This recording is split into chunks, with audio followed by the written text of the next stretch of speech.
ഏതെങ്കിലും നമ്മളെ ഈ നാട്ടിൽ ഏതെങ്കിലും മണ്ടന്മാർ ചെയ്യുന്ന പണിയാണ് കടലിൽ കൊണ്ട് അങ്ങനെ ഇറക്കം ഒരു മനുഷ്യൻ പോലും ഇറക്കത്തില്ല. ഈ പറയുന്ന ഒരു മനുഷ്യനും കൊണ്ടുപോകുന്നു. ഇത്രയും മണ്ടന്മാരായിട്ടല്ലേ ഈ കാർ കൊണ്ടത് കടലിൽ കൊണ്ട് ഇറക്കിയിട്ടുണ്ട്. ഇത്രയും കൊല്ലം മയ്യനാട് മുക്കം ബീച്ചിൽ കാർ കടപ്പുറം വഴി ഓടിക്കാൻ ശ്രമിക്കുകയും കാറിന്റെ ടയറുകൾ മണ്ണിൽ താഴുകയും ചെയ്തു. അപകടകരമായ രീതിയിൽ വാഹനമോടിച്ച് സാഹസിക കാണിക്കുകയായിരുന്നു കാറിലെത്തിയവർ. തിരമാലകളുടെ മുകളിലൂടെ വാഹനം ഓടിക്കുവാനുള്ള ശ്രമമാണ് പൊളിഞ്ഞത്. വാഹനത്തിന്റെ 4 ടയറുകളും മണ്ണിൽ താഴ്ന്നുപോയി. വൈകാതെ കൂറ്റൻ തിരമാലകളും കാറിലേക്ക് അടിച്ചു കയറി. വാഹനത്തിൽ ഉണ്ടായവർ ഉടൻ തന്നെ പുറത്തിറങ്ങി. ഈ സമയം ഇതുവഴി യാത്ര ചെയ്തവർ ഇരവിപുരം പോലീസിൽ വിവരമറിയിച്ചു. തുടർന്ന് പോലീസും സംഭവ സ്ഥലത്തെത്തി. അതോടെ ആളുകളും കൂടി.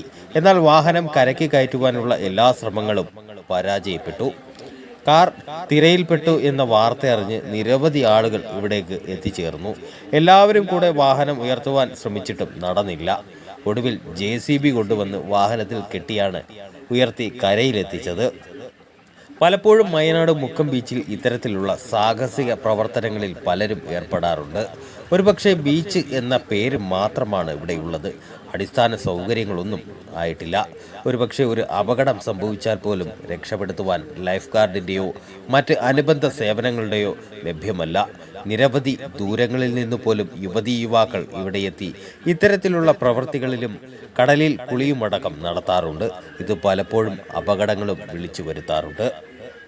ഇതിലേക്ക് വഴി വരുമ്പോഴത്തേക്ക് ഞാനും ഒന്നും കൂടെ മുക്കം വരെ ഒന്ന് പോകണമായിരുന്നു. വന്ന വഴിക്കാണെങ്കിൽ ഒരു കാർ ഏതെങ്കിലും നമ്മളെ ഈ നാട്ടിൽ ഏതെങ്കിലും മണ്ടന്മാർ ചെയ്യുന്ന പണിയാണ് കടലിൽ കൊണ്ട് അങ്ങനെ ഇറക്കം ഒരു മനുഷ്യൻ പോലും ഇറക്കത്തില്ല. ഈ പറയുന്ന ഒരു മനുഷ്യനും കൊണ്ടുപോകുന്നു. ഇത്രയും മണ്ടന്മാരായിട്ടല്ലേ ഈ കാർ കൊണ്ടത് കടലിൽ കൊണ്ട് ഇറക്കിയിട്ടുണ്ട്. ഇത്രയും ജനങ്ങളും വന്ന് നോക്കി JCB വലിച്ചു കയറ്റാൻ വലിയ പാടാണ്. കാര്യം എപ്പോഴും വെള്ളം ഇറങ്ങി കയറി ഇരിക്കുന്നിടത്തില്ല. ഇച്ചിരി കൂടെ കരയിലോട്ടൊക്കെ ആണെങ്കിൽ കുഴപ്പമില്ല. അത് എങ്ങനെയെങ്കിലും പൊക്കാന്ന് വെച്ചിട്ട് ഇത് അവർ കൊണ്ടുവന്ന് ഈ ഇറക്കി പാറയുടെ ഇടയിലാണ് കിടക്കുന്നത്. പാറയുടെ ഇടയിൽ മണ്ണും തിരയെ അടിച്ച് കയറിക്കൊണ്ടിരിക്കുന്നു. എന്തോ നമ്മൾ പറയേണ്ടത്? ഇതിനകത്ത് മറുപടിയൊന്നുമില്ല പറയാൻ.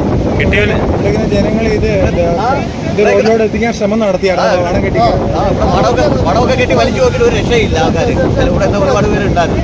നടന്നില്ല.